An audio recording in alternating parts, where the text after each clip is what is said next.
en últimos 70 años. Y, por ejemplo, hablando del hinduismo, y cuando fue la independencia, más o menos, era como 90%, pero se bajó bastante, y 84 en el año 1951, y ahora un poco más de 80%. Entonces, es la religión más grande del país, y la mayoría de la población practica hinduismo. La palabra hindú es una cosa muy curiosa. Si vais a leer nuestros textos sagrados, vais a leer nuestros libros sagrados, nunca vais a escuchar esa palabra en nuestros textos sagrados, nunca. Hinduismo en realidad para nosotros es una palabra histórica. Si recordáis de última charla, lo que estaba comentando, que antiguamente la gran parte de la población estaba situada en el noroeste de la India, al lado del río Sindhu. Sindhu. Entonces, la población, la región, estaba dividida entre dos partes, la parte occidental y parte oriental. Y según los datos históricos, y para la población que vivía hacia el lado occidental, ellos no podían pronunciar Sindhu, S-I-N-D-H-U. Este I para ellos no era pronunciable. Entonces, para llamar o para identificar la población que vivía hacia la parte oriental del río Sindhu, entonces les llamaban hindú. Entonces, la palabra hindú, digamos, salió desde allí. Y por eso para los musulmanes, porque hablando del Islam que llegó a la India desde parte noroeste de la India, desde el mundo árabe, Afganistán y por ahí. Entonces, lógicamente, otro lado del río Sindhu.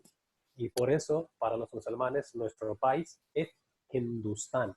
Hindustán, la tierra de los hindúes. Y por eso la palabra hindú no existe en nuestros textos sagrados, en nuestros libros históricos que habían escrito antes de llegada de los musulmanes. Y por eso, para identificar la población, la palabra lo que utilizábamos era Sanatan. Sanatan, la religión más noble. Y además, hablando del hinduismo, en realidad es una religión, es una de las religiones más antiguas del mundo y no tiene fundador, no tiene profeta, ni sabemos cuándo fue fundada. Es una religión bastante grande y ahora mismo es la tercera religión más grande en el mundo y, y la mayor parte, o digamos la mayor población de los hindúes, lo que vive en la India, pero aparte de la India podéis encontrar los hindúes en Europa, pero sobre todo en Inglaterra, pero lógicamente esa población que llegó allí desde India. Son los trabajadores que trabajan en varias oficinas y trabajan en varios sectores. Pero aparte de la India, muchos hindúes viven en Pakistán. Bueno, es una población súper poca, súper pequeña, es como 2%, hablando de Pakistán, porque por ahí casi 96, 97% de la población es musulmana y 2% es la población hindú. Y, y luego viven algunos hindúes en parte de Bangladesh también. Y después de la India, donde vive la mayoría de la población hinduista, es Nepal.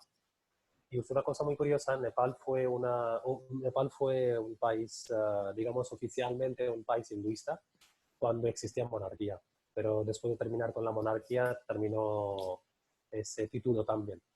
Y luego podéis encontrar en Indonesia, en Malasia, en esa parte también. En Indonesia son originales, en Malasia también son originales, no quiere decir que han emigrado desde India o desde otra parte.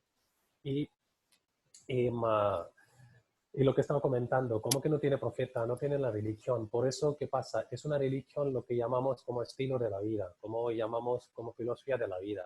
Entonces, es una religión que ha modificado bastante por los filósofos, por los sabios, por las necesidades de la sociedad al tiempo.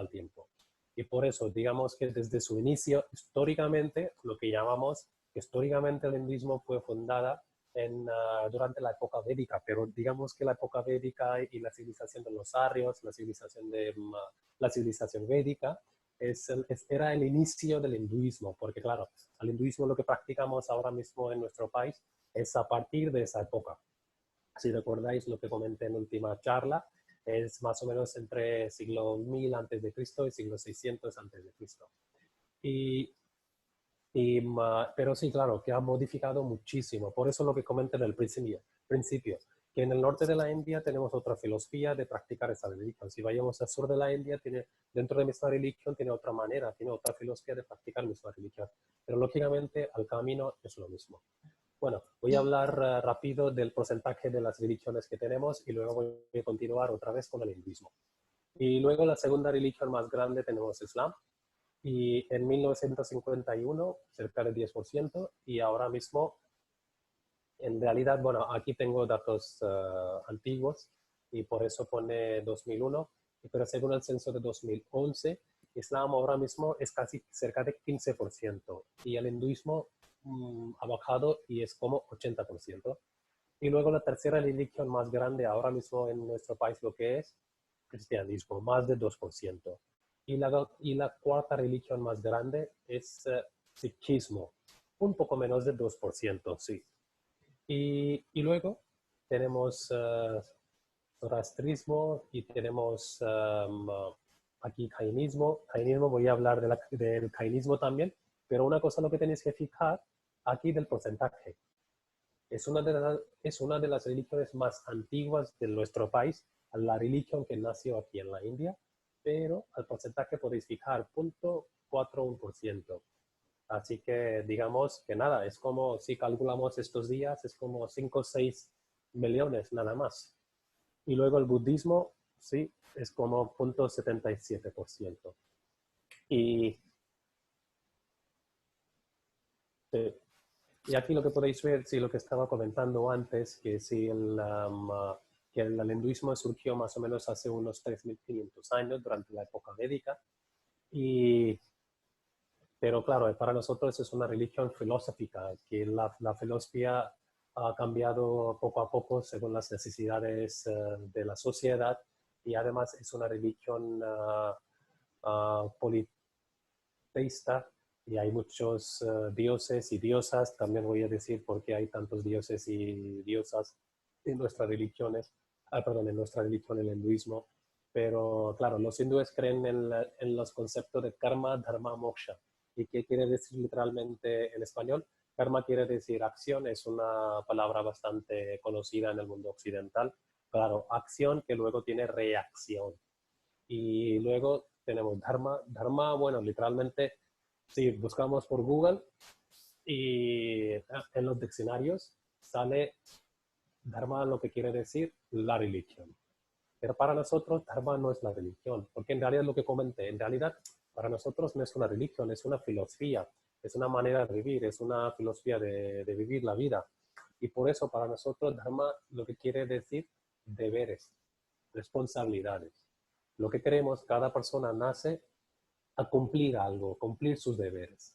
Y por eso, por eso tiene que hacer su karma sin pensar en el resultado o No. lo que va a recibir, tiene que cumplir su dharma, sus deberes, y finalmente llega hasta moksha. Moksha lo que quiere decir liberación. Y moksha también es una palabra bastante conocida estos días en el Dice mundo que su conexión es occidental. inestable. ¿Perdón? ¿Me escucháis bien? Sí, Chakti, te estamos escuchando. Sigue tranquilo, es que alguien abrió el micrófono. Ah, ok. Y lo que estaba comentando, que los hindúes creen en los conceptos de karma, dharma, moksha. Entonces voy a repetir: karma, acción; dharma, deberes; y moksha, lo que quiere decir liberación. Y claro, hablando de estas tres cosas, tenemos que hacer nuestra karma para cumplir nuestros deberes. Y finalmente llegamos hasta moksha. Y moksha, liberación. Pero ¿de qué vamos a librarnos? Es una cosa muy curiosa. Porque en hinduismo nosotros lo que creemos en reencarnación. Y reencarnación para nosotros lo que quiere decir que cada espíritu va a reencarnar en varias formas. Un espíritu reencarna millones de veces o va reencarnando hasta que no consiga moksha, liberación. Y para nosotros, moksha, ¿qué quiere decir? Moksha quiere decir liberación, y liberar de ese ciclo de la vida, de la muerte y de renacimiento. Y una vez que hemos parado este ciclo y hemos liberado, y eso quiere decir que hemos unido con ese Dios supremo. Y claro, que el Dios, porque los hindúes también creen que solo existe un Dios. Esa energía eterna que nadie le ha visto, solo lo que podemos sentirle, lo que le llamamos Dios supremo que controla todo y además es una energía que llevamos dentro de nosotros. Y por eso, al objeto principal de cada humano y cada espíritu que ha reencarnado en la forma humana, tiene que unirse con esa energía eterna. Y una vez que hemos unido con esa energía eterna, no vamos a reencarnar de nuevo. Pero claro, que el camino no es fácil. En el camino tenemos muchos obstáculos. Y además la sabiduría, devoción, y son algunas, digamos que son algunas de las cosas muy importantes para seguir ese camino y hacer acciones correctas, cumplir nuestros deberes, y así podemos llegar hasta moksha, hasta liberación. Y claro, lo que estaba comentando antes, que también en nuestras religiones, bueno, en nuestras religiones hay muchos dioses y diosas, pero en otro lado creemos que solo existe un dios. Digamos que el Dios supremo es como el jefe y luego tiene muchas acciones, tiene muchas cosas, tiene mucho trabajo de hacer. Entonces él reparte su trabajo. ¿Y cómo él reparte su trabajo? Entre varias formas suyas. Digamos que cada dios en realidad está representando una de las acciones de ese dios principal, de esa energía eterna, lo que existe en realidad dentro de nosotros. Y, y por ejemplo, aquí lo que podéis ver, aquí en esa foto tenemos la Trinidad, los tres dioses más importantes, porque entre tantos dioses y diosas hay algunos importantes. Bueno, hablando de los números, entonces es imposible recordar los números, perdón, los nombres de todos los dioses. Es imposible, porque son millones. Pero algunos dioses son muy importantes porque están representando las acciones importantes de ese Dios supremo. Por ejemplo, aquí en esta foto tenemos Trinidad, con 4 cabezas, y es el Dios Brahma que es el creador. Y luego en el medio, que arriba lleva serpiente, es el Dios Vishnu, que es el preservador que nos cuida. Y luego, y luego a la derecha por ahí, lo que podéis encontrar es el dios Shiva con su tridente. Y sale agua del río Ganges desde su pelo. Sobre el río Ganges también hablaremos, pero hablaremos más tarde, en otra charla. Pero aquí lo que podéis ver, 3 dioses principales, lo que están representando 3 acciones principales del Dios Supremo. Un Dios está por ahí para crear, y otro para cuidar, y otro para destruir. Pero una cosa muy importante, destruir para reproducir. Porque todo lo que creemos, todo el hinduismo, lo que existe, la creencia nuestra, todo lo que existe en este mundo es una cosa temporal. Todo lo que ha venido un día tiene que marchar. Todo lo que existe como que es temporal tiene que destruir para reproducir, para renacer. Y por eso la presencia del dios Shiva, digamos, es súper importante para nosotros. Es uno de los dioses históricamente, uno de los dioses más antiguos, porque en la excavación de Valle del Indo han encontrado el mismo tipo de sello que llevaban imágenes del dios Shiva. Bueno, digamos, que existía otro dios, pero era, digamos que parecido como el dios Shiva, con el tridente, meditando, medio desnudo. Y por eso es uno de los dioses históricamente más antiguo y más importante entre la Trinidad, porque destruir cosas negativas y además lo que él hace, reproducir.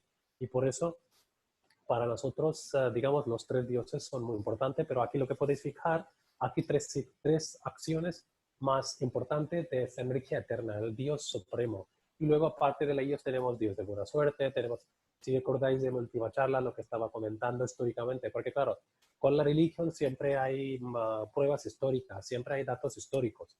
Entonces, en principio no existían tantos dioses, lo que existía eran los dioses naturales. Pero claro, todavía estos dioses naturales existen para nosotros, por eso tenemos dios fuego, tenemos dios aire, tenemos dios a tierra, tenemos dios de la lluvia, tenemos dios del viento. Entonces, lo que quiero decir, cada cosa natural,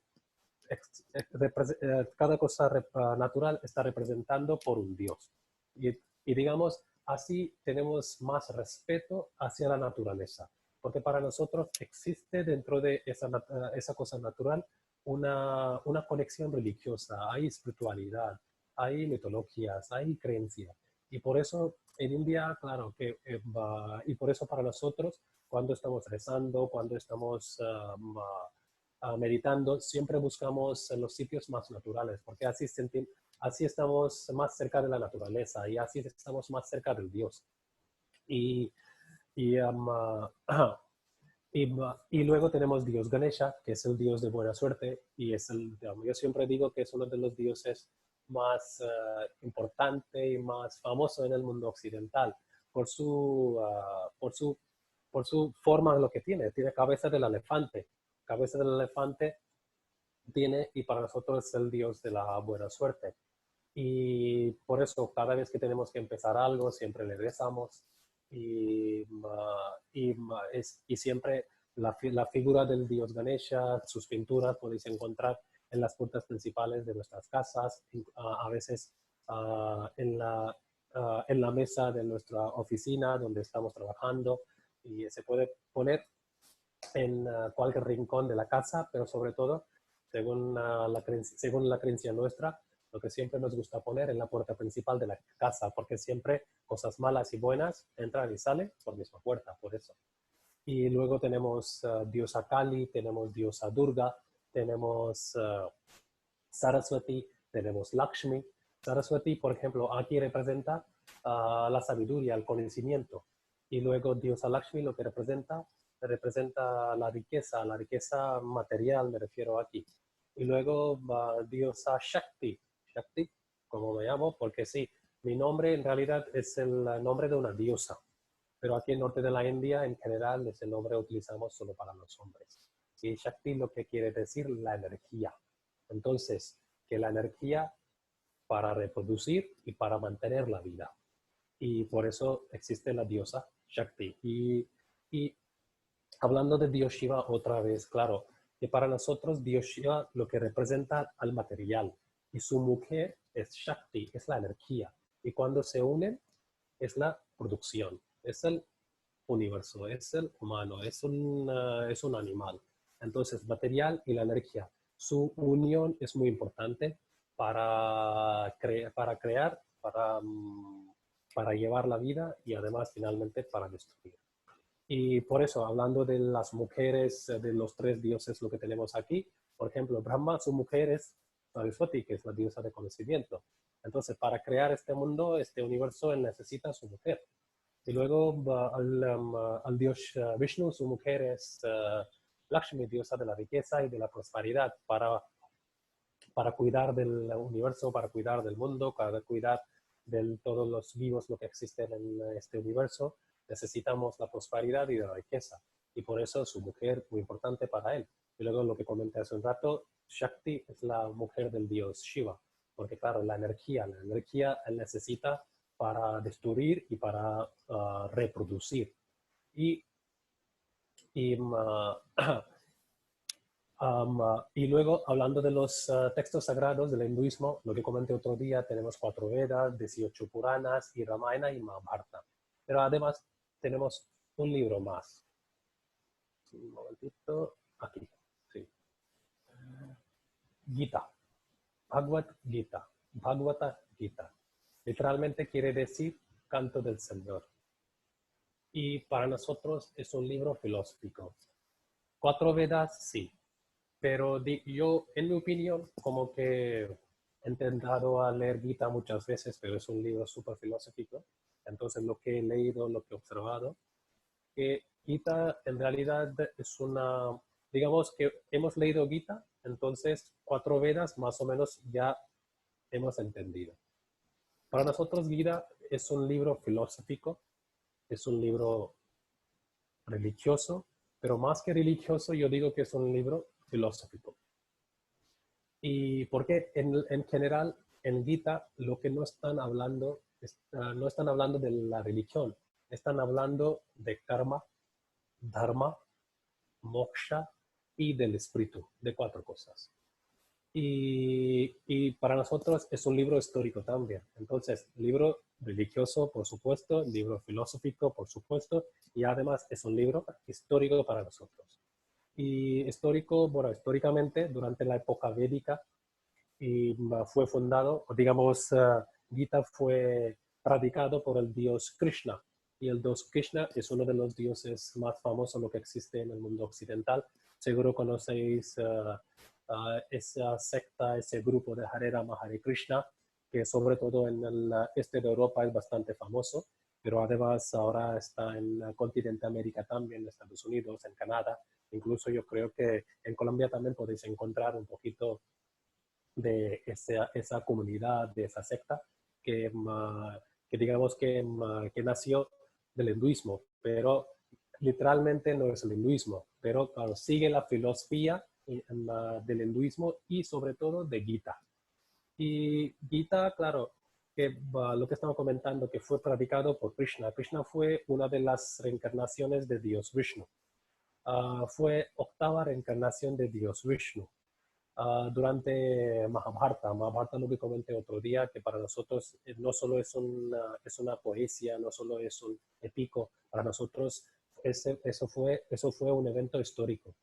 Y entonces Gita también fue parte de ese evento histórico. Y aquí en la foto lo que podéis ver, justo en el medio hay un carro de caballo y hay 2 señores. Un señor está de pie y otro está sentado abajo. Y luego alrededor hay soldados, tropas. En un lado, Pándavas, que eran 5 hermanos, otro lado, Corvas, que eran 100 hermanos, pero en realidad eran de misma familia. Lo que estaban peleando para conseguir al trono de Hastinapur. Hastinapur para nosotros fue uno de los, el reino más grande y ahora históricamente, digamos que los arqueólogos están intentando a excavar las pruebas verdaderas, históricas sobre ese reino y poco a poco están encontrando. Porque claro, lo que estaba comentando otro día y sobre Ramayana y Mahabharata, hasta ahora los occidentales lo que han pensado que era una poesía, eran los épicos nada más. Pero en realidad para nosotros eran los eventos históricos y por eso Gita también fue un evento histórico. ¿Y cómo fue? Porque claro, cuando mismas personas de misma familia, cuando estaban peleando para la misma cosa contra uno al otro, entonces uno de los 5 hermanos, uno se llamaba Arjuna, que estaba bastante confundido porque él no quería pelear contra sus propios familiares, contra sus propios tíos, propio maestro que le había enseñado uh, cómo utilizaba las armas y otro le había enseñado la política. Entonces él no quería matar a nadie, él no quería pelear contra sus familiares. Entonces Dios Krishna, lo que le predicó sobre su karma, sobre su dharma, sobre su moksha, y finalmente qué va a pasar, y además sobre el espíritu. Hablando del espíritu, lo que estaba comentando del tema de reencarnación. El tema de reencarnación, claro, al espíritu para nosotros es una cosa inmortal. Entonces, en Krishna, en Gita, el Dios Krishna, lo que explico, en lo que predico, que el espíritu es una cosa inmortal. El espíritu lo que hace, cambia de su casa, cambia de sus ropas viejas. ¿Y qué es? Es el cuerpo. El cuerpo es mortal. En otro lado, el espíritu es inmortal. Entonces, ¿qué pasa? Que el espíritu nadie puede matarle, nadie puede quemarle. Entonces, al mismo espíritu se va reencarnando hasta que no llegue a liberación. Entonces, aquí en Gita el hablo del espíritu, el hablo función del espíritu. Y además, hablando de karma, claro, que él comentó que tenemos que hacer nuestras karmas. Nuestras karmas van a respondernos, pero nuestras karmas, lógicamente, tenemos que hacer nuestras acciones para cumplir nuestros deberes. Por ejemplo, aquí Arjuna, Krishna intentó explicarle que Arjuna, su deber era proteger su pueblo. Él había nacido como un guerrero. El trabajo de guerrero era proteger su pueblo, no importaba que finalmente él iba a morir o tenía que matar sus propios familiares, porque sus propios familiares lo que estaban en favor de pecados. Y por eso él tenía que levantar sus armas para perdón, tenía que levantar sus armas para proteger su pueblo contra sus propios familiares. Y lo que tenía que hacer, sus acciones.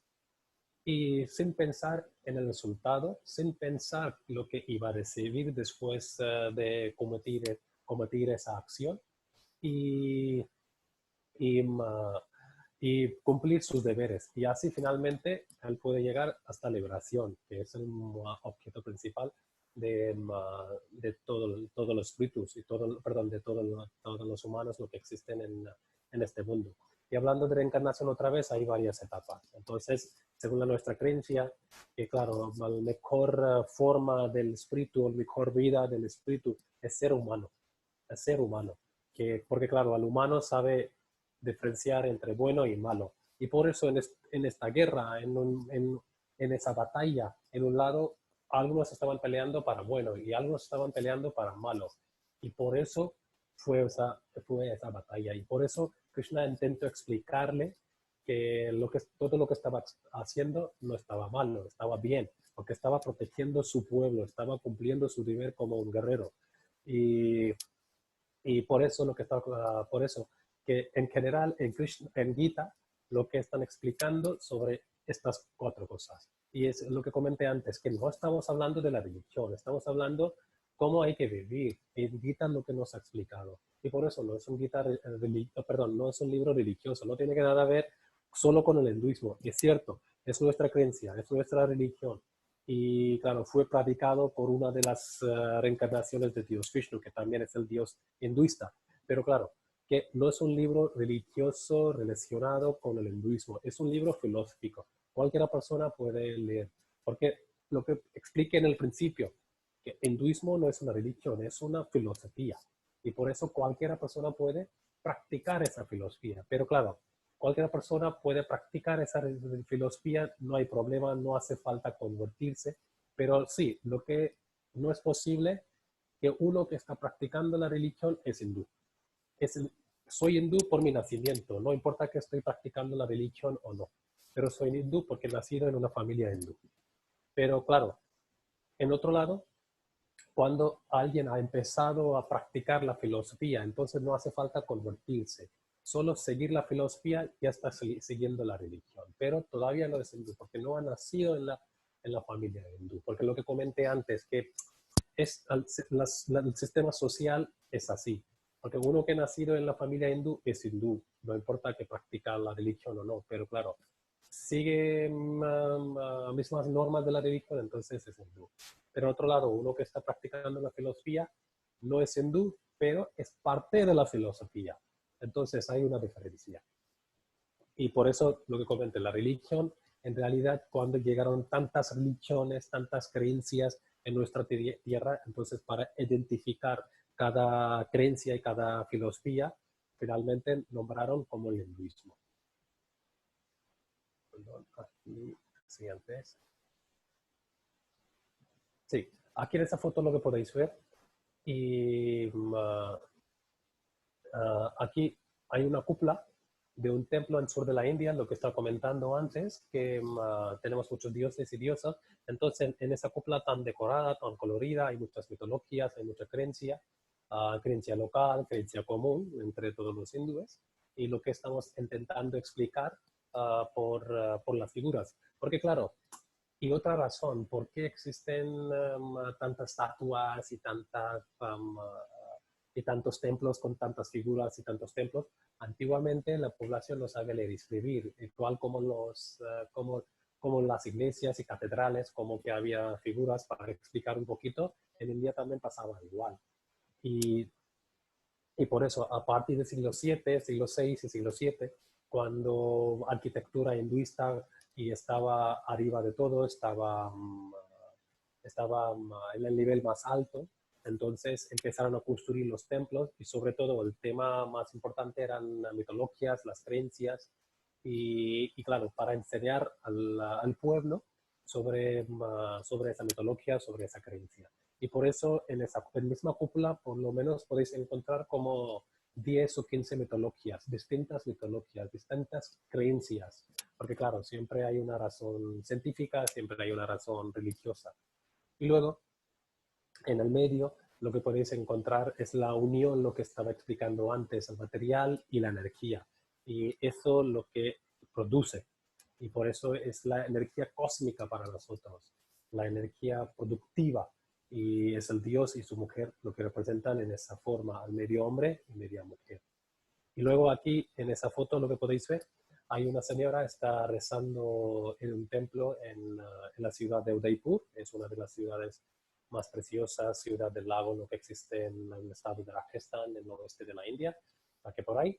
Y aquí otra cosa, lo que podéis ver, el fuego, porque hablando de la época védica otra vez, otra cosa, lo que hace la diferencia entre otras religiones y el hinduismo, hablando del cristianismo, perdón, hablando del budismo y jainismo y sikhismo, porque cuatro religiones más grandes, lo que tenemos que surgieron en nuestro país, y la diferencia más grande del hinduismo y a otras religiones, a al sacrificio, los rituales, porque hablando del sacrificio, porque es cierto que ahora mismo la mayoría de la población nuestra vegetariana y ya no existe ese ritual antiguamente, hace siglos lo que existían, sacrificar los animales. Es una cosa muy curiosa. Ahora la vaca es sagrada, pero históricamente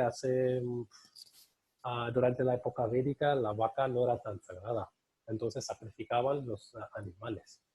Pero bueno, es un tema bastante complicado, hablando de la vaca. Y entonces, durante los rituales, la presencia del fuego siempre ha sido muy importante, porque claro, el fuego para nosotros es como una puerta entre el Dios y el fiel. Entonces, lo que quita la oscuridad, trae la esperanza, y por eso la presencia del fuego es muy importante. Y por eso en esa foto lo que podéis fijar, la señora está poniendo una lámpara enfrente de esa figura. Es el dios Ganesha porque es la puerta principal del templo. Lo que comenté antes, que Dios Ganesha siempre está en la puerta principal de los sitios importantes, incluyendo nuestras casas. Y aquí quita otra vez. Y aquí el Benares. Es una de las ciudades más importantes para nosotros, como, digamos, como comparamos con otras religiones, por ejemplo, Meca para los musulmanes, Vaticano para los cristianos y Jerusalén para los judíos.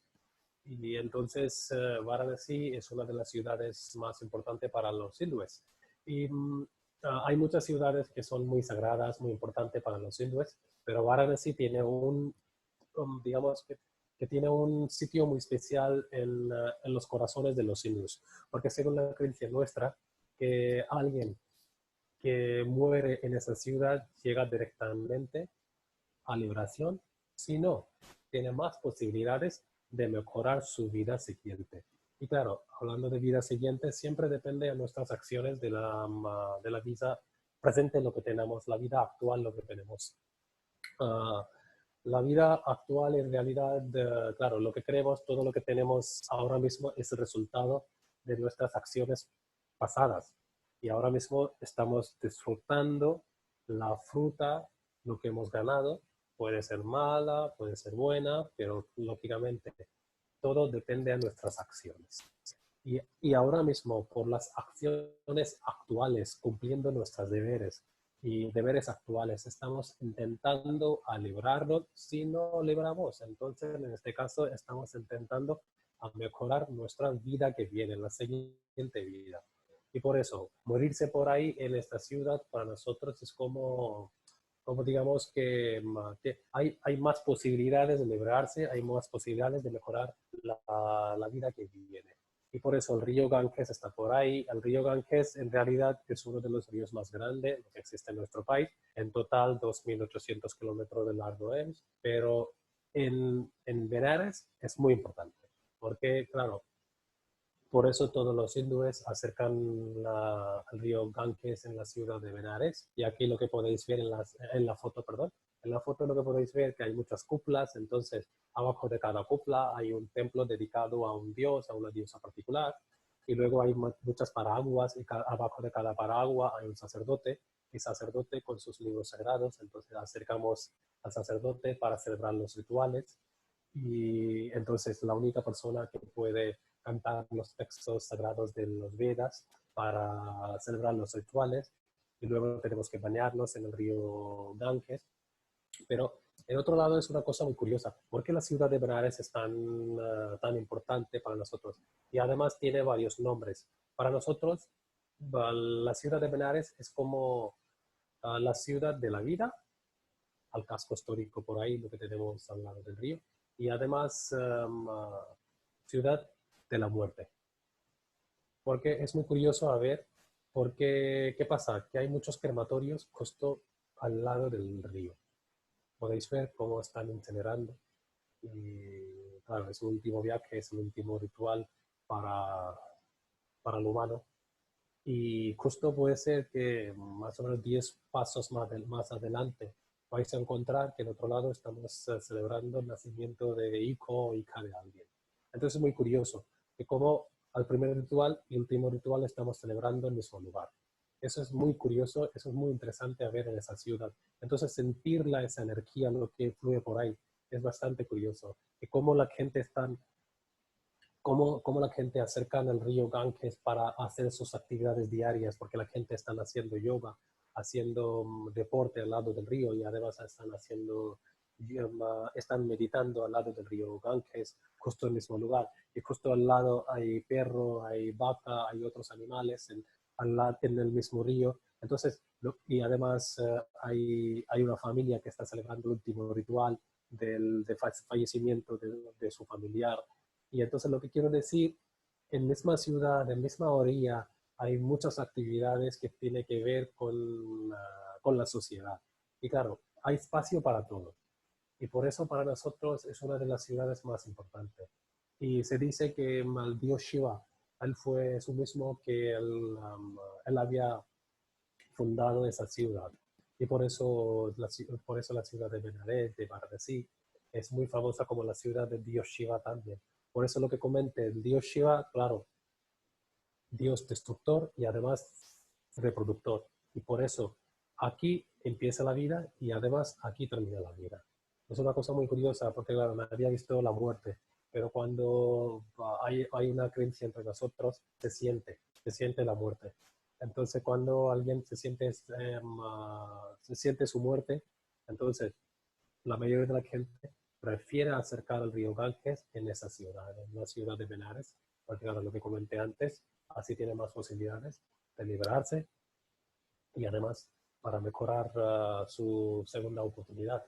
Y porque claro, en el hinduismo lo que creemos y todos somos responsables de nuestra situación buena y nuestra situación mala. Son nuestras acciones. Lo que comenté al principio, cada acción tiene reacción. Y entonces reacción tiene que ver con la acción. Entonces, que el Dios no nos castiga. Y al humano que es responsable para su bienestar y además para su malestar. Y aquí dentro, aquí el interior de dos templos. A la izquierda lo que podéis ver aquí es un templo del sur de la India. Aquí podéis ver están rezando el dios Shiva dentro, mujeres y hombres están juntos. En otro lado, aquí sí, otro interior de un templo de la ciudad de Udaipur, templo construido totalmente con el mármol blanco en el siglo XVII. Y el templo está dedicado al dios Vishnu es el observador. Y aquí lo que podéis ver, que la señora lo que está repartiendo, igual como las catedrales, igual como las iglesias, después de la misa, como el sacerdote reparte el cuerpo de Cristo y el vino. Y aquí también pasa igual. Aquí, después de terminar la oración o la misa, y aquí en el hinduismo, ¿qué pasa? Cuando entramos en el templo, siempre intentamos llevar algo con nosotros. y sobre todo las frutas, sobre todo algo dulce, verduras. Entonces, en caso de frutas y verduras, primero acercamos la estatua, lo que representando al Dios. Para nosotros es el Dios, no es una estatua, no es una figura. Para nosotros es el Dios que está por ahí, está enfrente de nosotros. Y por eso que primero tenemos que ofrecerle esa comida, lo que hemos traído, las flores que hemos traído, la bebida, lo que hemos traído. Y luego, misma comida después de ofrecerle, o misma bebida después de ofrecerle, tenemos que repartir entre nosotros, entre la sociedad. Entonces, mucha gente reparte en el templo, mucha gente reparte en el templo y además lleva a la casa. Entonces, aquí lo que podéis ver, que aquí la señora en el plato lleva algo dulce y son como migas, pero con mucho azúcar, perdón. Y primero ha ofrecido al Dios por ahí en el santuario principal y luego, después de terminar la oración, después de terminar la misa, es una comida que digamos es como la comida bendecida para nosotros, para la gente que está en el templo. Y a la que podéis ver todo el mundo con dos manos así, es como que primero es el gesto del respeto hacia el Dios, porque solo una mano no es como, bueno, está bien, nos está dando, pero no. Cuando estamos haciendo así es como estamos recibiendo su bendición correctamente. Y por eso cuando pedimos, siempre pedimos así. Y por eso lo que podéis ver, la señora está repartiendo y todos, incluyendo yo, que yo también estoy en la foto, y estamos pidiendo a la señora que nos pase la comida bendecida. Y cualquier persona se puede acercar, se puede comer, eso no hay problema. Eso no hay ninguna restricción que uno que tiene que ser hindú, no. Cualquier persona que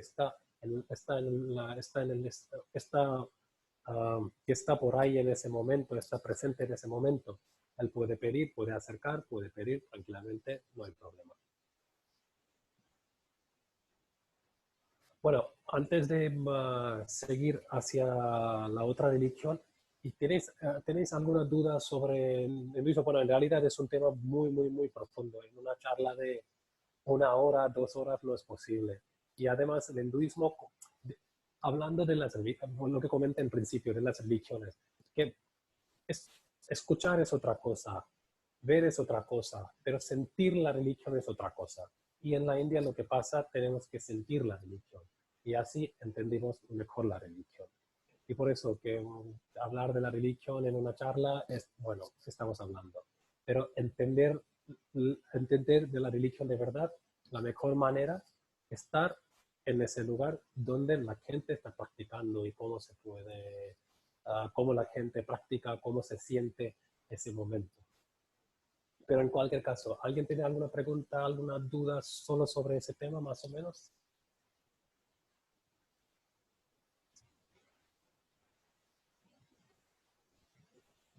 Si no, entonces ahora yo sigo con otra religión, que históricamente es la segunda religión más antigua que surgió en nuestro país después del hinduismo y históricamente más o menos en el siglo VI antes de Cristo.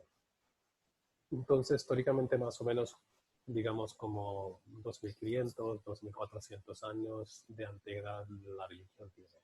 Jainismo. Lo que comenté antes, que hablando del porcentaje, el porcentaje no es nada, 0.4% y algo. Es como entre 5 o 6 millones de, de, la- de los habitantes del país practican esta religión.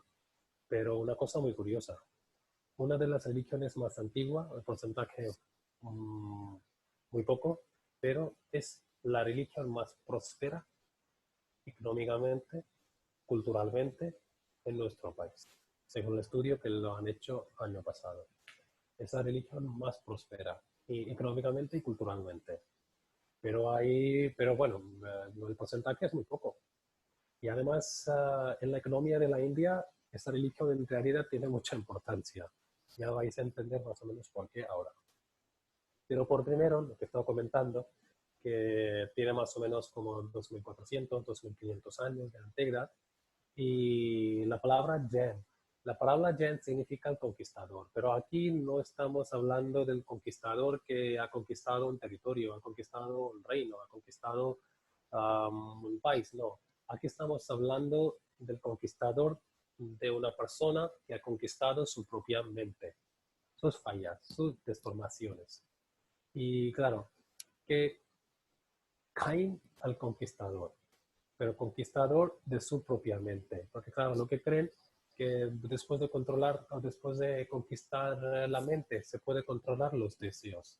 Y cuando se puede controlar los deseos, se puede controlar el cuerpo. Y cuando se puede controlar el cuerpo, finalmente se puede controlar todo lo que tenemos dentro de nosotros. Y eso nos ayuda, o digamos que eso abre el camino de liberación. Porque en jainismo también el motivo principal es liberación. En total, en jainismo había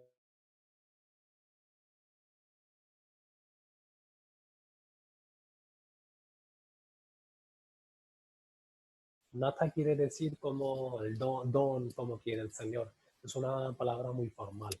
Entonces, Rishabhnatha, él fue el primer fundador y según los datos históricos, más o menos, según la creencia, él nació en el hinduismo, él nació en la casta de los guerreros, pero finalmente se convirtió en el primer fundador, perdón, se convirtió en el primer profeta del jainismo.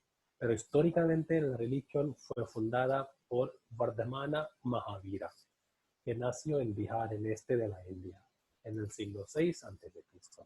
Siglo VI a.C., claro, nacieron dos profetas muy importantes en nuestra tierra, Mahavira y Gautama Buda. Sobre Buda vamos a hablar un poquito más tarde. Entonces, Mahavira él fue el último profeta, pero en general, entre 24 profetas, normalmente lo que hablamos del primero, del 23 y el 24, porque 24 históricamente él fue el fundador.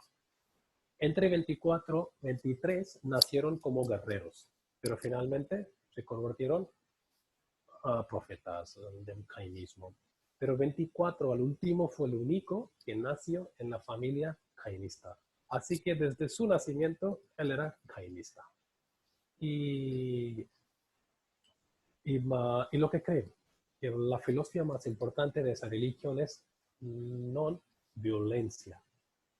Así que nada de violencia. Y todo todo ser vivo tiene derecho de vivir en este mundo. Y por eso no podemos matar a nadie. Entonces, totalmente esa filosofía que es lo que nos explica que no se puede matar nada, pero violencia, en realidad, aquí están hablando de varios tipos de violencia. Por ejemplo, una violencia físicamente, pero además estamos hablando de la violencia psicológicamente, o digamos lo que estamos pensando. Pensar algo malo que se puede impurar nuestra mente, nuestro cerebro, que también es un tipo de violencia. Pensar mal sobre alguien, pensar mal de alguien, también, es un tipo de violencia. Entonces, que no hay que dañar a nadie, no se puede hacer daño a nadie, ni en pensamiento, tampoco físicamente. Y por eso, no violencia 100%. Ya podéis imaginar, no solo hacia el humano. Yo dije todo lo que es tan vivo en este mundo. Por ejemplo, los jainistas no comen tubérculo. Todo lo que crece abajo de la tierra en forma de raíz, tipo papas, tipo zanahorias y muchas más verduras, y son raíces. Una vez que hemos quitado la raíz, la planta muere. Es un tipo de violencia hacia la planta. Entonces, ¿cómo viven y qué comen? Ellos comen las verduras, las frutas que crecen, que nacen en las ramas. Entonces, esto es lo que podemos quitar. Porque ¿qué pasa? Que cuando quitamos las frutas, las verduras de una rama, estamos no matando la planta. Entonces, no es una violencia hacia esa planta.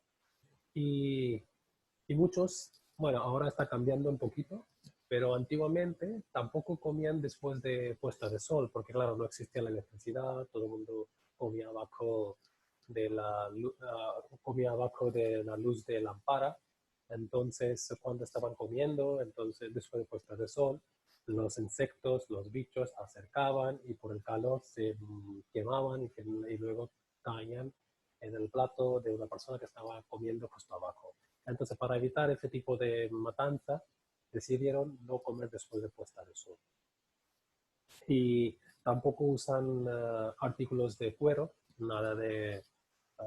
bueno, ahora sí, en el mundo moderno, algunos sí están utilizando los zapatos de cuero, pero en general una persona que es súper religiosa ni usa el cinturón de cuero, tampoco utiliza los zapatos de cuero. Y por eso porque claro, para conseguir tenemos que matar los animales. Y para evitar ese tipo de matanza, ese tipo de violencia, prefieren no llevar artículos de cuero. Y, uh, y claro, y luego el jainismo, que está dividido en dos ramas o dos sectas. Y una secta se llama Tirantaka y otro se llama um, uh, um, perdón, la primera llama se llama Shwetambar y otra llama se llama Digambar. Y Digambar lo que quiere decir clan del cielo y otro quiere decir clan del blanco.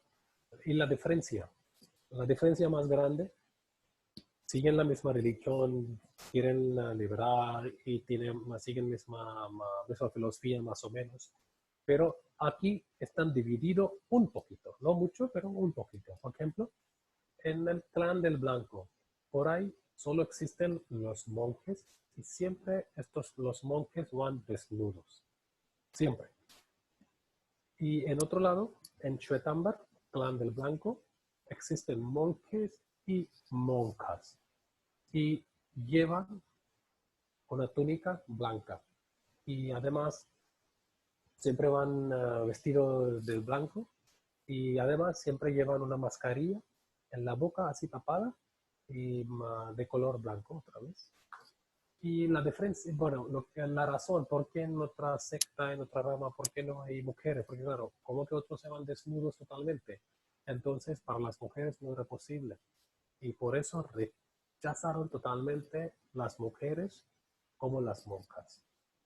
Y la razón principal por qué dejan de llevar las ropas, porque para ellos es un tipo de necesidad, es un tipo de deseo. Entonces, claro, ¿cuándo tenemos que llegar hasta liberación? ¿Cuándo tenemos que llegar hasta nuestro hasta, hasta que la liberación, dónde tenemos que terminar, al final, dónde tenemos que llegar? Entonces, claro, que para llegar hasta allí tenemos que renunciar de todo absolutamente. Renunciar de todo material, mundo material incluyendo la familia, incluyendo las ropas. Pero una cosa muy importante y muy curiosa.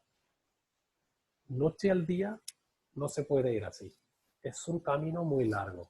Por ejemplo, cuando alguien ha decidido que él quiere ser monje o monja, porque estoy hablando de una cosa común, un ritual común, lo que celebran en las dos sectas. Y cuando una persona, da igual que es una mujer y es un hombre, ha decidido ser monje y monja, entonces, ¿cómo celebran ese ritual y cómo participan o cómo siguen ese camino? Primero, claro, porque es un acto social.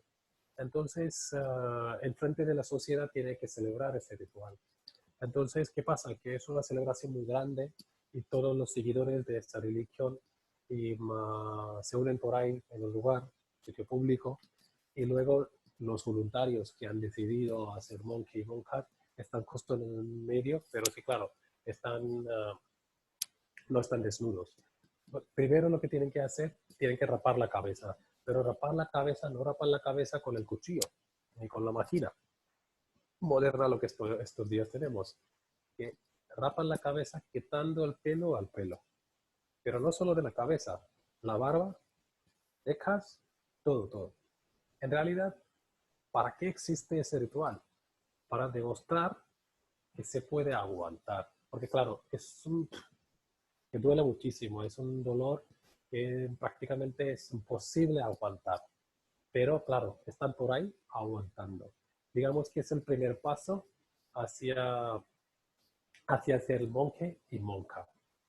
Y luego renuncian de la familia totalmente. Viven con los monjes.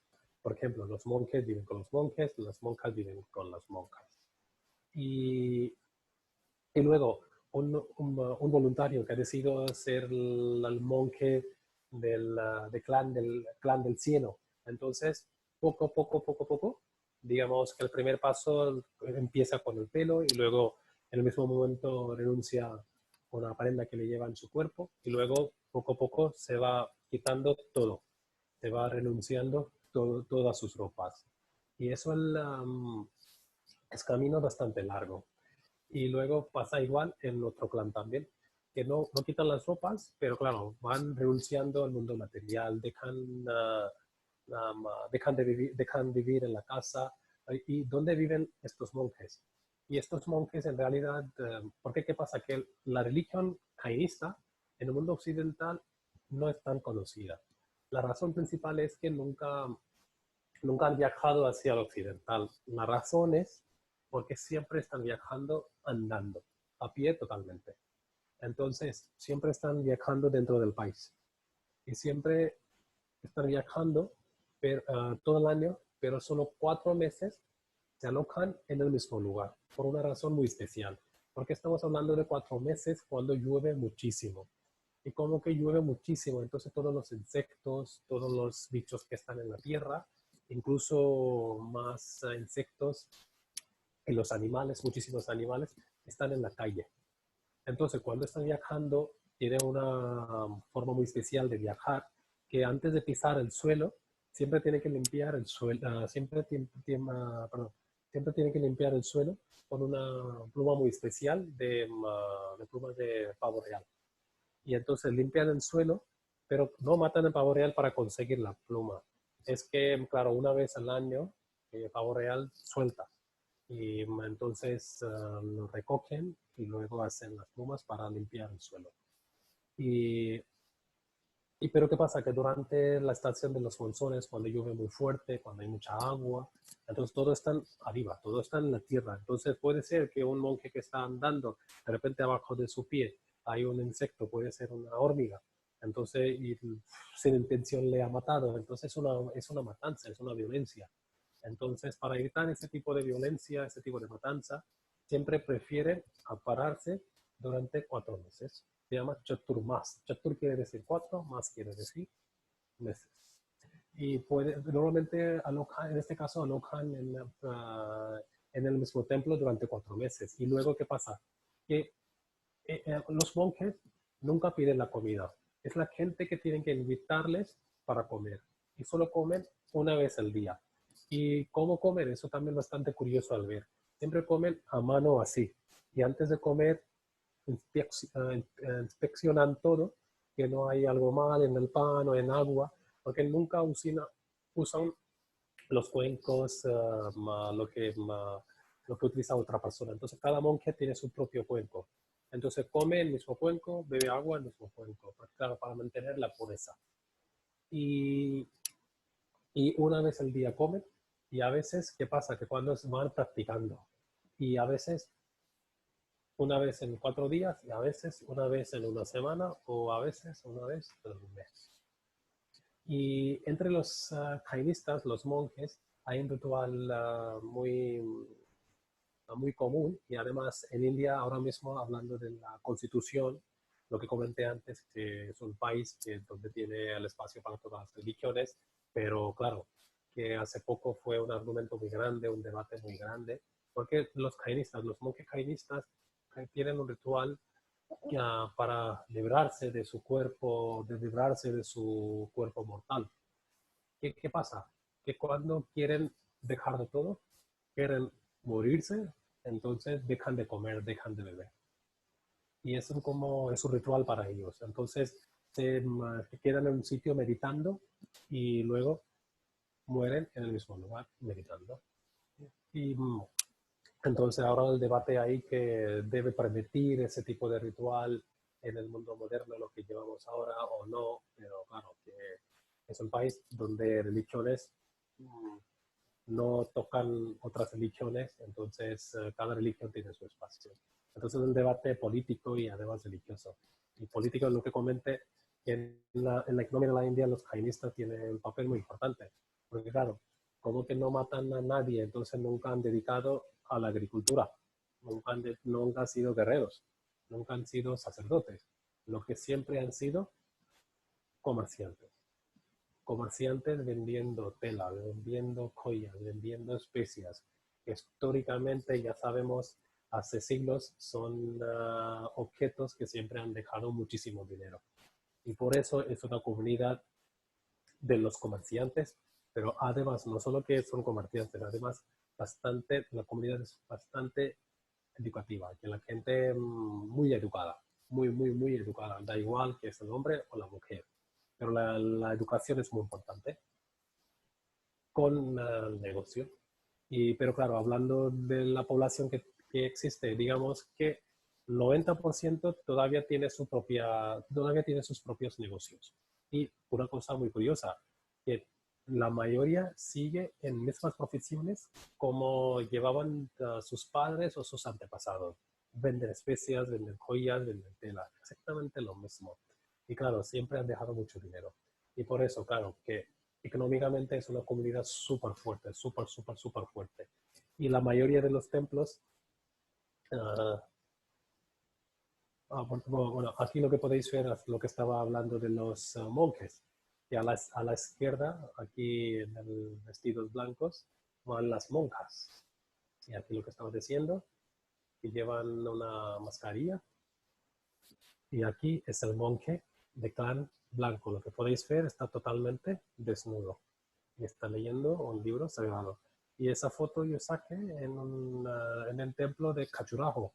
En el templo de Khajuraho, porque Khajuraho, que es un pueblo muy famoso para sus templos eróticos, pero además en una parte hay templos jainistas, muy bonitos templos. Entonces, y hace 2 años estaba con un grupo español por ahí y digamos que el papa más grande de los jainistas, de Clan del Cielo, alocó con sus otros alumnos en ese templo y pasó 4 meses. Y claro, justo estaba por ahí con mi grupo, entonces nos dio la oportunidad a ver esa religión, a los monjes, cómo viven día a día. Porque claro, cuando estábamos por ahí, vimos un ritual como los monjes estaban meditando. Por ejemplo, aquí estaba leyendo el libro religioso y luego la gente acercaba para una charla religiosa sobre la espiritualidad, sobre la liberación y, y luego además lo que estaba comentando. Porque lo que yo observé por ahí, que había una población muy grande de los jainistas, pero no del pueblo.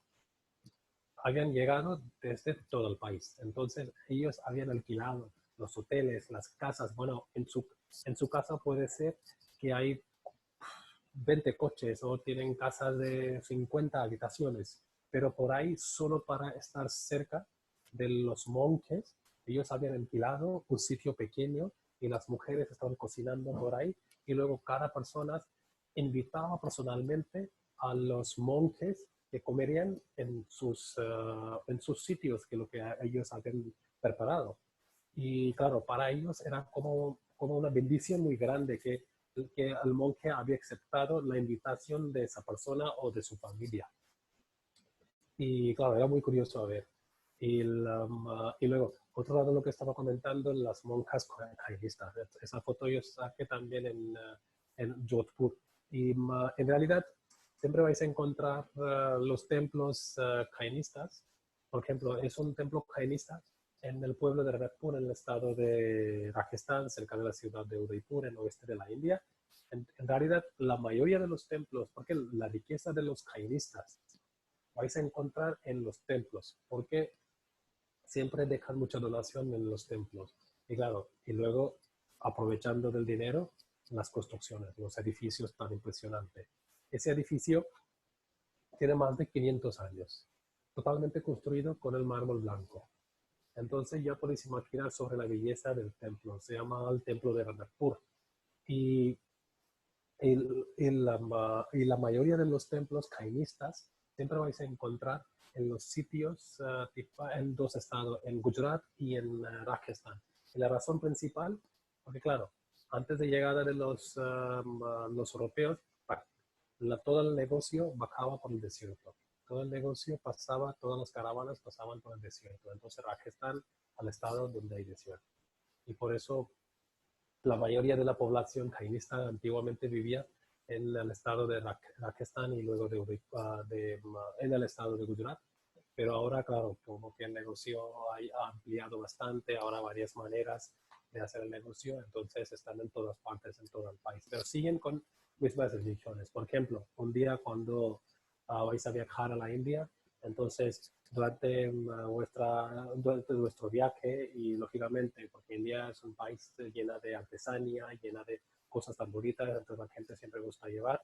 Entonces lo que podéis fijar, la mayoría de los comerciantes de las artesanías, de textil y de joyas, y son jainistas. Siguen el mismo profesión, el mismo negocio. Y luego Setambar, claro, lo que estaba comentando, van vestidos, solo hay esa diferencia entre estas dos religiones, pero siguen 24 profetas. En el jainismo no vais a encontrar el concepto de tantos dioses y diosas.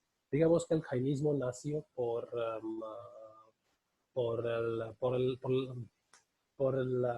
mala práctica del hinduismo, porque claro, que fue un momento cuando el hinduismo estaba dirigiendo al otro lado.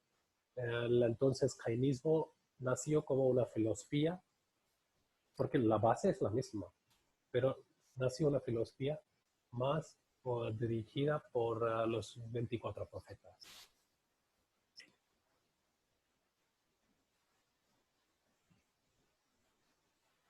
Y aquí el budismo. Si fijáis una cosa, tenéis que fijar aquí en esta foto, en esta pintura, que es el último profeta Mahavira. Y luego, aquí tenéis que fijar en esta pintura, pintura de Buda. Si notáis algo, podéis fijar que son muy parecidas. Bueno, hay diferencia, lógicamente, pero son muy parecidas. Por primero, son de misma época. Son de misma época, me refiero, de las dos religiones. Y algunas cosas tienen comunes. Entonces, digamos que principalmente la filosofía de conseguir la liberación es más o menos lo mismo. Lógicamente los monjes no tienen nada que ver con uno al otro. Pero claro, que son de misma época, del siglo VI a.C., solo hay diferencia de 20 y 30 años entre una y otra religión. El jainismo surgió antes y el budismo después de 30 años del jainismo. Entonces, digamos que el budismo también había influenciado muchísimo por jainismo, por esa filosofía, que cada persona es responsable de su cada acción, porque el hinduismo también es lo mismo, el jainismo también es lo mismo, el budismo también es lo mismo, pero ¿dónde hay la diferencia? La diferencia es la presencia de una persona que nos diga que tienes que hacer y sin mi presencia no se puede llegar a esta liberación. Lo que estaba pasando en el hinduismo.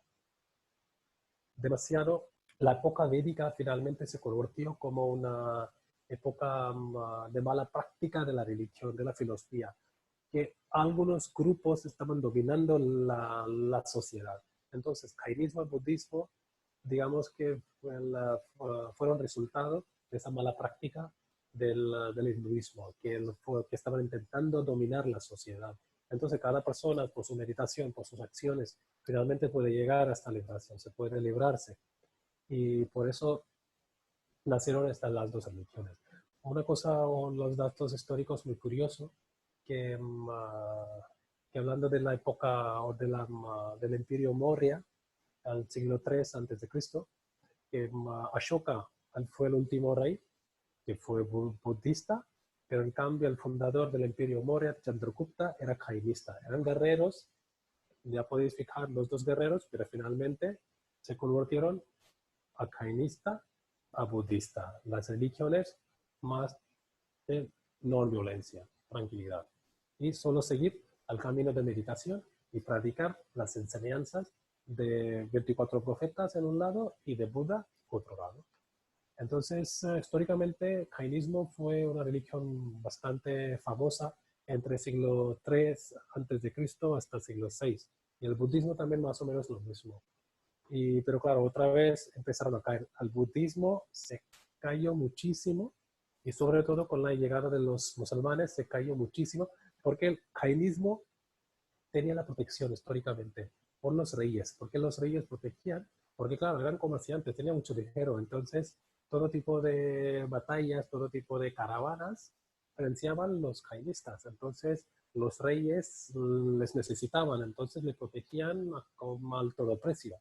En cambio el budismo no. Y por eso el budismo primero se cayó por el hinduismo, porque claro, que al budismo, cuando le doy la cuenta que el budismo estaba creciendo más y los sacerdotes estaban perdiendo el control, entonces empezaron a atacar contra el budismo. Y luego, cuando llegó el Islam, entonces el budismo prácticamente desapareció desde la India. Poco a poco otra vez volvió, pero a partir del siglo XVI y siglo XVII. Pero finalmente es una religión muy... Nació en la India esa religión, pero en realidad hay la población muy, muy pequeña que practica esa religión. Pero igual como otros profetas jainistas, en el budismo también, Gautama Buda, él nació en el hinduismo en Casta de los Guerreros. Y él nació en Nepal, fue iluminado porque hay cuatro lugares más importantes hay cuatro lugares más importantes en el budismo. Al primer lugar donde nació Buda está ahora geográficamente está en Nepal, en la frontera de India y Nepal, pero está en Nepal. Y luego el segundo lugar donde Buda fue iluminado, en Bodh Gaya, en Bihar, está en este de la India. Y luego Sardar, donde Buda dio su primer sermón. Está digamos, está en el norte de la India más o menos, pero en el estado de Uttar Pradesh. Y luego murió en Kushinagar. Kushinagar otra vez volviendo hacia Nepal, pero está en la parte de la India. Frontera otra vez, pero más dentro de la India, Kushinagar, entonces, donde murió Buda. Y claro, que el budismo, lo que comenté antes, que fue el resultado de la mala práctica del hinduismo. Pero claro, él nació como hinduista, él había visto a la sociedad hinduista, él nació como un guerrero, pero finalmente, claro, que no podía aceptar esa mala práctica y el sistema de las castas, lo que existía, y además y cada sacerdote lo que estaba dominando, y además las cosas supersticiosas. Y en realidad, digamos que Buda y los profetas jainistas no eran, bueno, cada religión les ha puesto en su manera, pero eran filósofos, más que profetas eran filósofos, porque claro, que con la llegada de ellos nacieron, digamos que empezaron a modificar la filosofía, y por eso eran filósofos. Y claro, hablando de la historia de Buda, claro, era un príncipe, nunca había visto ningún tipo de tristeza, nunca había visto enfermedades, nunca había visto los muertos, nunca había visto una persona mayor. Y por eso históricamente se dice, cuando él era príncipe, que un día salió de su palacio con su conductor de carrito de caballo, y cuando estaban dando la vuelta en el pueblo y de repente encontraron una persona enferma, encontraron un cadáver, encontraron una seta, un monje. Y entonces cada vez que pasaban por ejemplo, que cuando él encontró una persona enferma Entonces, Buda, claro, que nunca había visto una persona enferma. Entonces preguntó a su amigo, su conductor de carrito de caballo, que quién es, por qué está así tumbado. Y entonces parece que no tiene fuerza. Entonces, su amigo le explicó que está enfermo y todas las personas se enferman. Y luego, claro, cuando ellos pasaron un poquito más adelante, encontraron un señor mayor que estaba andando, pero claro, su cuerpo no estaba en buena forma. Entonces le pregunto, ¿qué le pasa? ¿Por qué está andando así de malo? Entonces le explico que ya ese señor es muy, muy mayor. Entonces, un día, porque claro, la edad nunca para, siempre cada persona está más madurando, cada año más. Y claro, finalmente el cuerpo pierde su fuerza.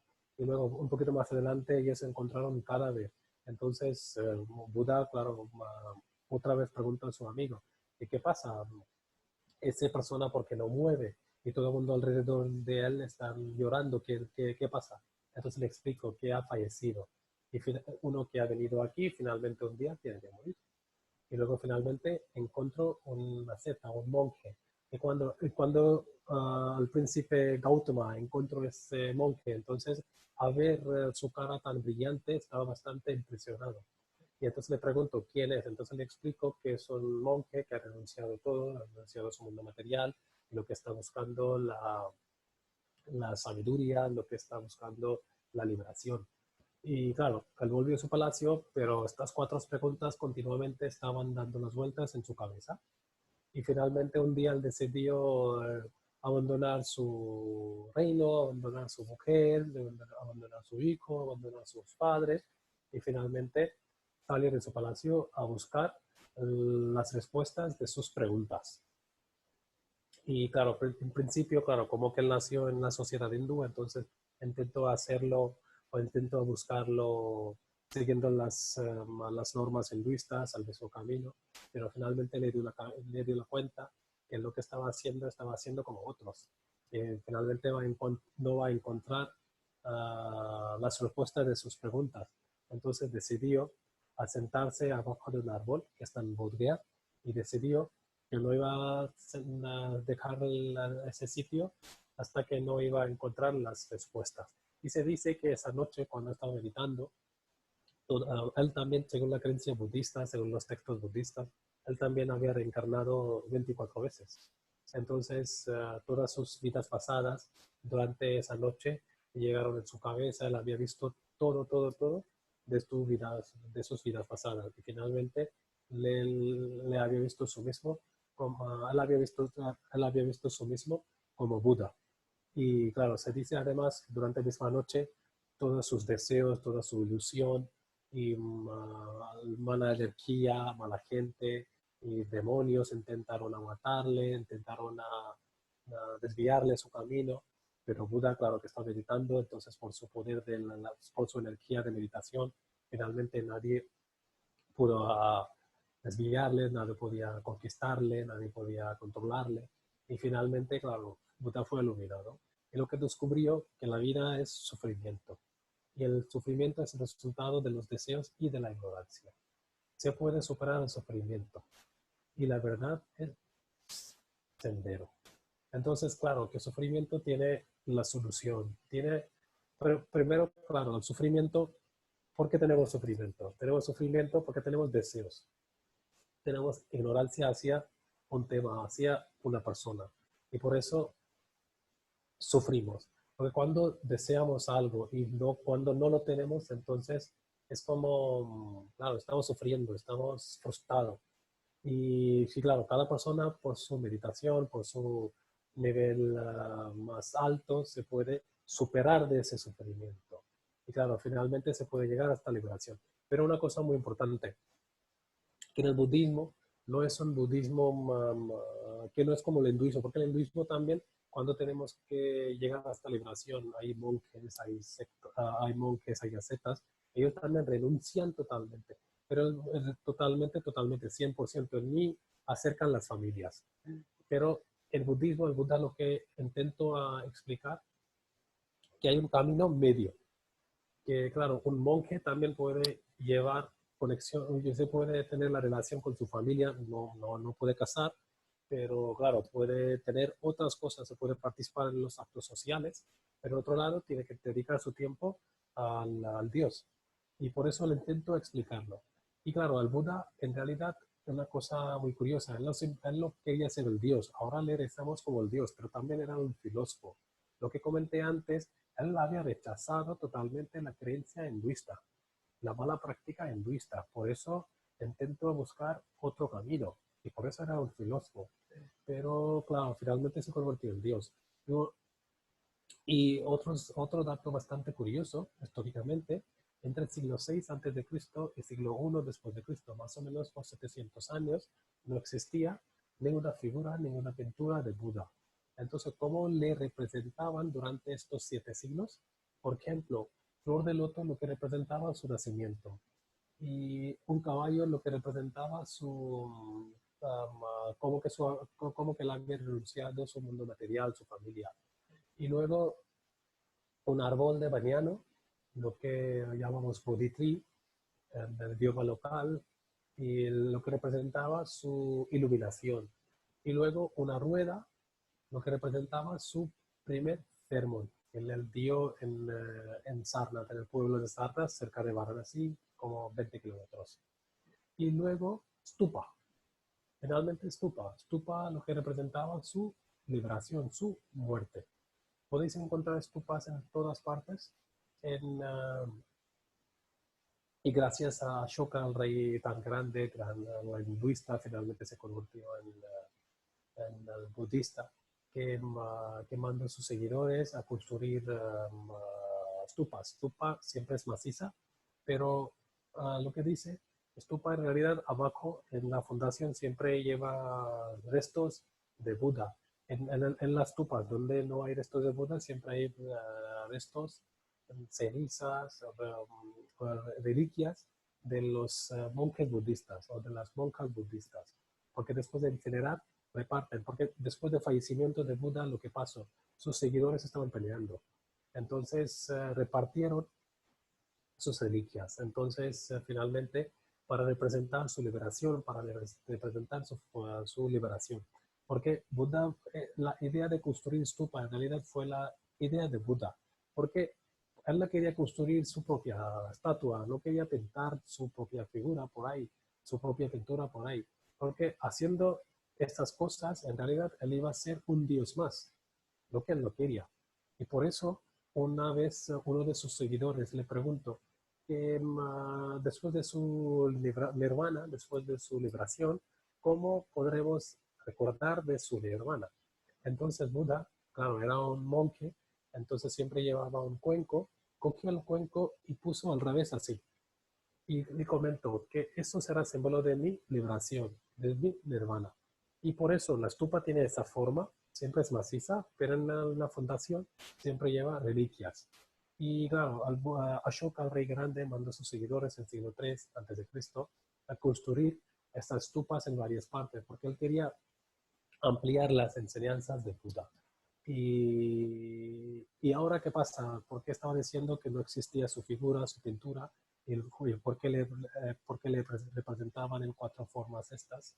Y claro, él no quería ser Dios. Pero a partir del siglo I empezaron a construir sus estatuas. Pero claro, por eso en cada cultura, en cada país, Buda tiene varias formas.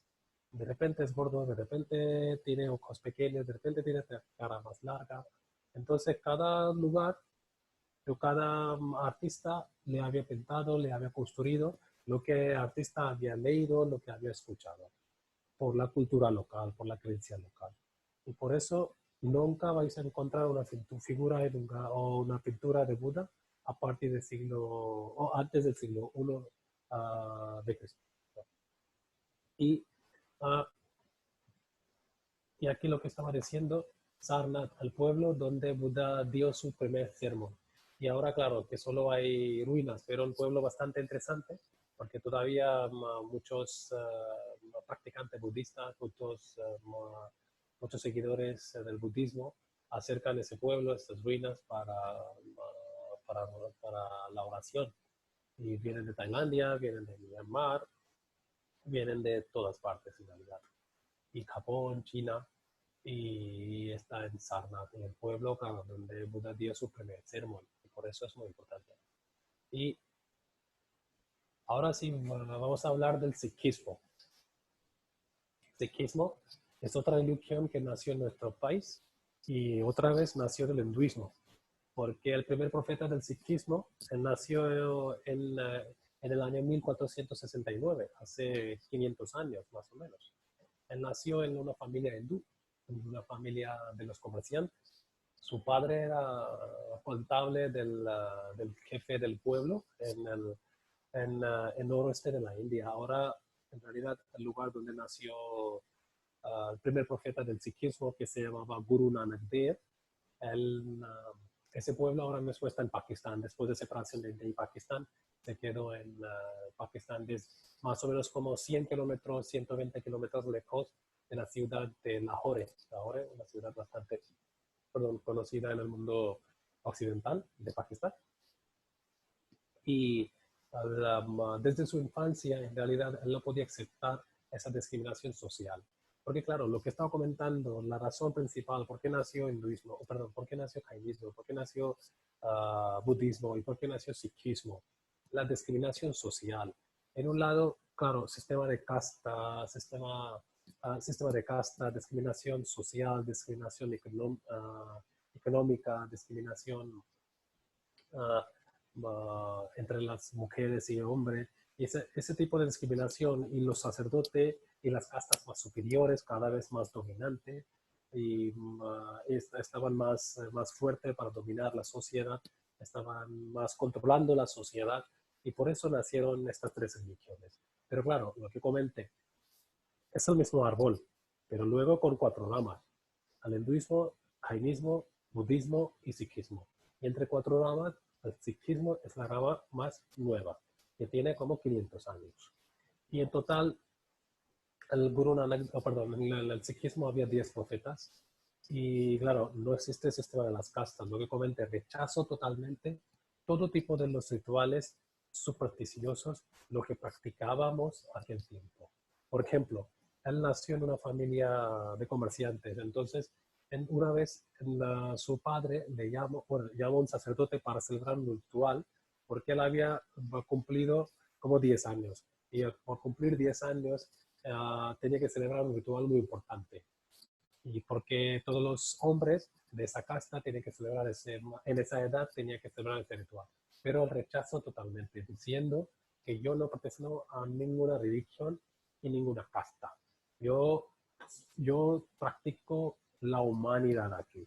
Entonces, ser humano es más importante. Aquí hemos nacido a servir a los demás. Sirviendo a los demás, en realidad estamos sirviendo al Dios directamente. No hace falta tener un sacerdote justo al lado nuestro, nosotros, que está cantando los textos sagrados para practicar o para celebrar el ritual. Sin su presencia también, por mis acciones, por mi meditación, por mi sabiduría, puedo llegar hasta liberación, puedo llegar hasta ese Dios. Entonces también era un filósofo. Y Guru Granth Sahib y Adi Granth, que es el libro más importante de los Sikh, porque 10 profetas, el primer profeta fue en el siglo XV, el último profeta fue en el siglo XVII, pero del siglo XVII totalmente. Pero todavía existe un profeta actual, que es un libro, es el libro sagrado. Entonces, al último profeta Sikh, que se llama Guru Gobind Singh, él comentó que a partir de ahora, en el final del siglo XVII, que a partir de ahora todos los Sikh tienen que seguir ese libro como el profeta actual. Entonces, todos tenemos ese profeta actual y tenemos que adorar, tenemos que rezar ese profeta actual. A partir de ahora, ningún humano será el siguiente profeta. Entonces, digamos que hace más de 300 años, ese libro en realidad es el profeta actual para la comunidad Sikh. Y podéis encontrar ese libro sagrado en todos los templos Sikh, seguro en Colombia hay uno, porque donde hay la comunidad Sikh siempre vais a encontrar al templo Sikh. Y en el templo Sikh nunca vais a encontrar las figuras, las figuras como los templos jainistas, como templos budistas o templos hinduistas.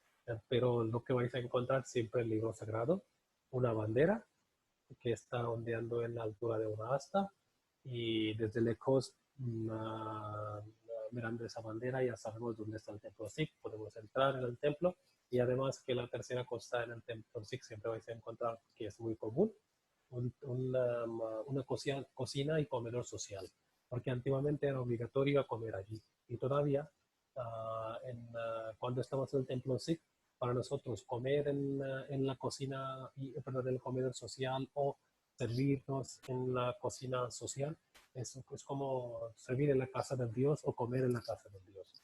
Y por eso siempre hay un templo, perdón, siempre hay un comedor y la cocina social.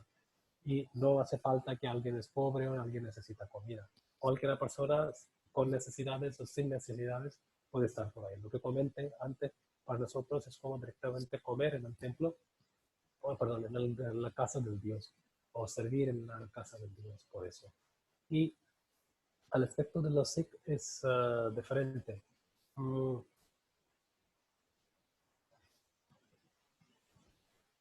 Aquí lo que podéis ver, que el Kesh, Kirpan, Kanga, Kara, Kachera. Kesh, pelo largo, nunca cortan sus pelos ni barba, para ellos es como símbolo de la naturaleza, entonces todos los Sikh tienen que llevar estas 5 cosas. Por primero, pelo largo, como símbolo de la naturaleza. Luego tenemos Kirpan, que es puneal. Puneal es como símbolo de la defensa, pero defensa, ¿qué quiere decir? De la humanidad, no de la religión. Aquí no estamos hablando de la religión, estamos hablando de la sociedad, defensa social y defensa de la humanidad. Da igual que una persona que es de otra religión, de otra nacionalidad, de otra raza, otro sexo, pero necesita ayuda, entonces es un deber de un Sikh a protegerle. Y por eso puñal siempre llevan. Y por ejemplo, hace poco fue un incidente que en Mumbai, en la ciudad financiera,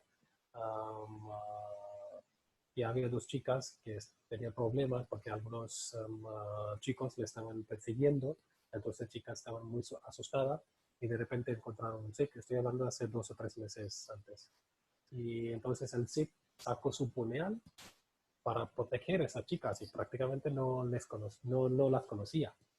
Y entonces, pero claro, es su deber. Entonces se decidió a sacar su puñal para protegerla. Y luego Kanga, peine de madera. Peine de madera, lo que podéis ver que llevan aquí en el pelo, lo que representa la limpieza. Higiene también es muy importante, por eso eso simboliza la limpieza. Y la pulsera metálica. Pulsera metálica, aquí podéis ver, que siempre llevan en la mano derecha. Y lo que quiere decir, cada vez que un Sikh vea esa pulsera, tiene que recordar de sus deberes. Sus deberes social, deberes espiritual, deberes familiar. Perdón. Y luego tenemos cachera, pantalón corto, aquí lo que podéis ver, abajo de pantalón largo, o a veces solo pantalón corto. Es el símbolo de la pureza, que es de símbolo, es de algodón puro, y por eso el símbolo de la pureza. Y estos 5 símbolos siempre llevan los Sikh, siempre. No se puede faltar ni uno. Entonces estas cinco cosas para los Sikh muy, muy, muy importantes.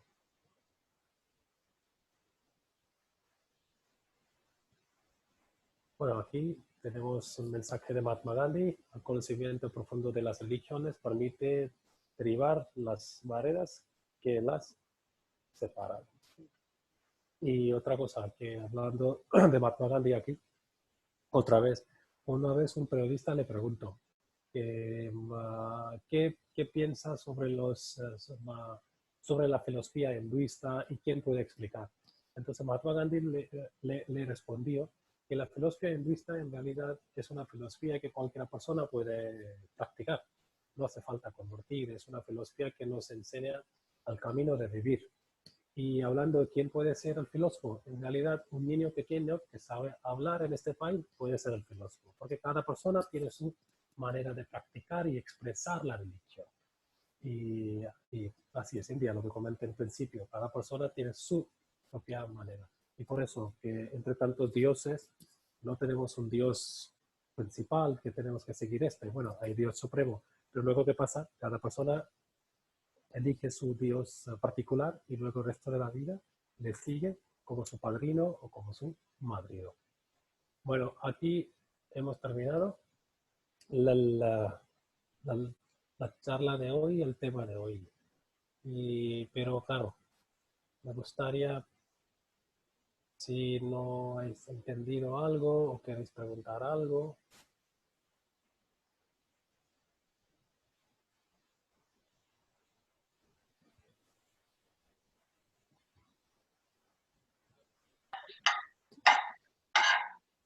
Chakti, hay varias Sí. preguntas de las personas, pero también como el tiempo ya se nos va a 2 horas, ¿tú crees que las dejamos para el próximo jueves y Sí, empezaríamos con estas preguntas? ok.